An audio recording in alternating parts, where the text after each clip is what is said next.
Assalamualaikum warahmatullahi wabarakatuh. Saya Saktiawan Musafi Nurullah dari program studi D4 Teknik Informatika kelas 1C dengan NIM 25090081 akan mempresentasikan konsep dasar internet dengan pembahasan perbedaan internet dan intranet, 2 perbedaan internet dan extranet, 3 VPN atau Virtual Private Network, 4 cara kerja ISP atau Internet Service Provider, 5 TCP/IP. Nah, ini perbedaan internet, intranet dan extranet. Yang pertama adalah 1 internet. Internet adalah jaringan komputer global. Jadi ini sifatnya global ya teman-teman, yang menghubungkan jutaan perangkat di seluruh dunia. Siapa saja bisa mengaksesnya, digunakan untuk mencari informasi, komunikasi, hiburan, dan banyak lagi. Contohnya nih teman-teman, membuka situs Google, YouTube, Instagram, atau TikTok. Yang kedua ada intranet. Intranet adalah jaringan komputer tertutup yang digunakan hanya di dalam sebuah organisasi atau perusahaan. Hanya orang-orang tertentu, misalnya karyawan, yang bisa mengaksesnya. Digunakan untuk berbagi data internal, dokumen kerja, dan komunikasi dalam organisasi. Contoh, supplier barang yang bisa melihat stok perusahaan melalui sistem extranet. Yang selanjutnya ada extranet. Tadi kan internet bersifat global ya teman-teman. Kalau extranet itu artinya adalah perluasan dari intranet yang memberikan akses kepada pihak luar tertentu, seperti mitra bisnis atau pelanggan.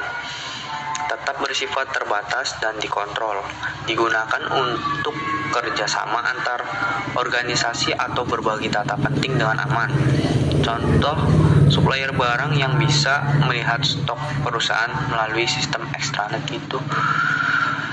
Ini ada kesimpulan perbedaan antara internet, intranet, dan extranet. Untuk internet, aksesnya itu umum atau publik dan keamanannya lebih terbuka. Penggunanya bisa siapa saja. Fungsi utamanya menghubungkan seluruh dunia. Contoh, Google, YouTube, TikTok, dan lain-lain. Kemudian intranet, aksesnya internal organisasi.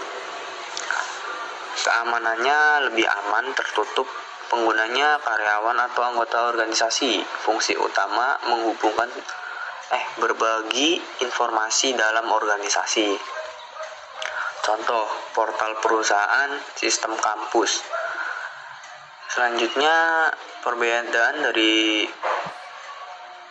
extranet. Aksesnya terbatas, internal, ditambah pihak luar tertentu. Keamanannya terlindungi dan terkontrol. Pengguna karyawan dengan mitra bisnis. Fungsi utama berbagi data antar organisasi dengan izin tertentu. Contohnya akses supplier ke sistem perusahaan. Itu. Selanjutnya ada apa itu VPN? VPN itu adalah singkatan dari Virtual Private Network, yaitu teknologi yang membuat koneksi internet menjadi aman dan pribadi dengan cara mengenkripsi data yang dikirim dan diterima pengguna. Dengan VPN, kamu bisa terhubung ke jaringan lain melalui terowongan virtual yang aman. Bahkan, saat menggunakan jaringan publik seperti Wi-Fi di kafe atau tempat umum.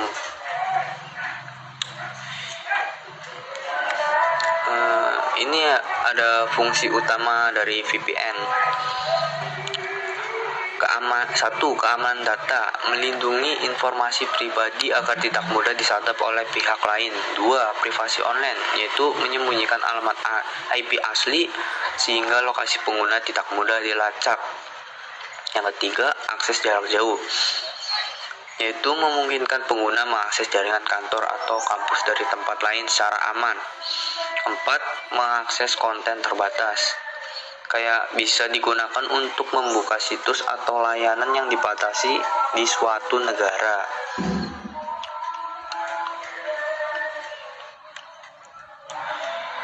Ini cara kerja VPN.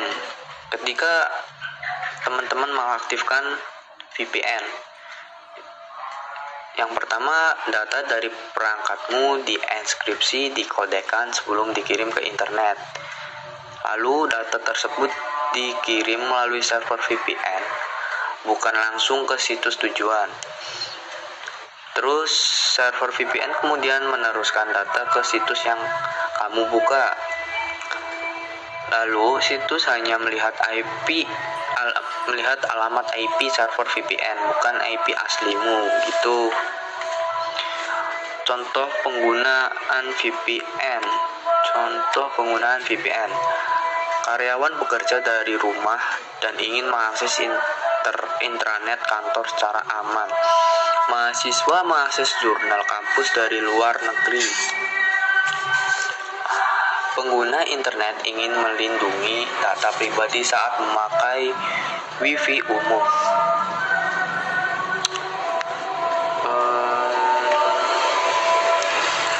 Kemudian ada ini ISP atau Internet Service Provider. Cara kerja ISP atau Internet Service Provider adalah penyedia layanan internet yang menghubungkan perangkat pengguna ke jaringan internet global. Tanpa ISP, kita tidak bisa mengakses situs web, media sosial, atau layanan online lainnya. Kemudian ini ada cara kerjanya. 1. Koneksi ke jaringan ISP. Pengguna terhubung ke jaringan ISP melalui modem, router, atau jaringan seluler.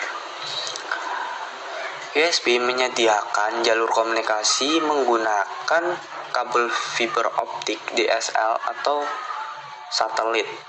Kedua, pemberian alamat IP. Setelah terhubung, ISP memberikan alamat IP kepada perangkat pengguna agar bisa dikenali di jaringan internet. 3. Mengirim dan menerima data. Saat pengguna membuka situs web, misalnya Google, permintaan data dikirim melalui jaringan ISP ke server tujuan. Server lalu mengirim balasan data kembali melalui ISP ke perangkat pengguna. 4. Manajemen dan keamanan. ISP juga mengatur lalu lintas data, menjaga koneksi tetap stabil, serta memfilter konten berbahaya atau ilegal. Ini ada contoh ISP di Indonesia. Contohnya 1. IndiHome, Biznet, 2. Biznet, 3. First Media, 4. Main Republik, 5. XL, Axiata, Telkomsel, dan lain-lain. Jadi kesimpulannya, ISP berfungsi sebagai jembatan utama antara pengguna dan internet. Mereka menyediakan koneksi, alamat IP, serta memastikan data dapat mengalir dengan aman dan cepat dari suatu perangkat ke perangkat lain di seluruh dunia. Itu teman-teman. Selanjutnya, apa itu TCP/IP? TCP/IP adalah seperangkat aturan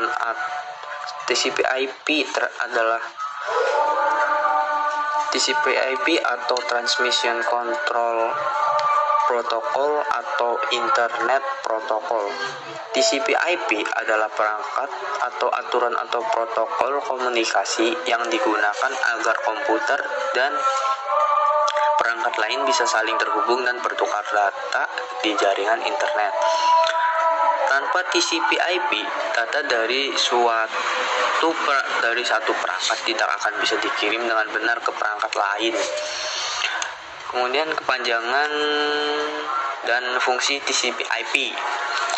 TCP/IP atau Transmission Control Protocol bertugas memecah data menjadi paket-paket kecil, mengirimkannya lalu memastikan semuanya sampai ke tujuan secara lengkap dan berurutan.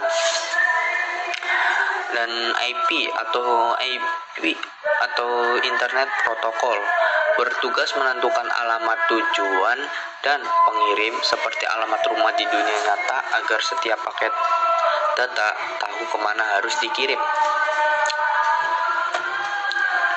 Cara kerja TCP/IP yaitu: 1. Data dari pengirim dipecah menjadi paket-paket kecil oleh TCP. 2. Setiap paket diberi alamat tujuan oleh IP.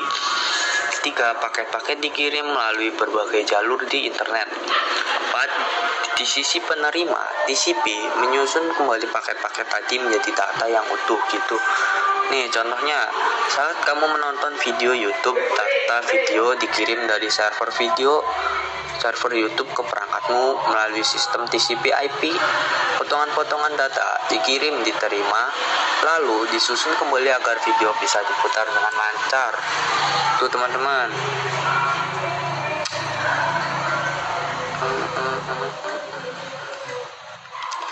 Jadi kesimpulannya, TCP adalah dasar utama dari komunikasi internet. TCP menjamin data sampai dengan benar. IP memastikan data dikirim ke alamat yang tepat. Keduanya bekerja sama agar semua aktivitas online seperti browsing, streaming, dan mengirim pesan berjalan dengan cepat, aman, dan teratur. Nah, ini adalah kesimpulan dari pembahasan yang tadi. Jadi itu kesimpulannya, internet itu menghubungkan ke seluruh dunia, sedangkan intranet digunakan secara internal dalam organisasi, dan extranet memperluas akses ke pihak luar tertentu. Ini VPN atau Virtual Private Network, melindungi koneksi agar aman dan pribadi. ISP atau Internet Service Provider menyediakan layanan untuk terhubung ke internet. Dan TCP/IP menjadi dasar komunikasi data di jaringan. Segitu saja presentasi dari saya. Mohon maaf jika ada kesalahan. Assalamualaikum warahmatullahi wabarakatuh.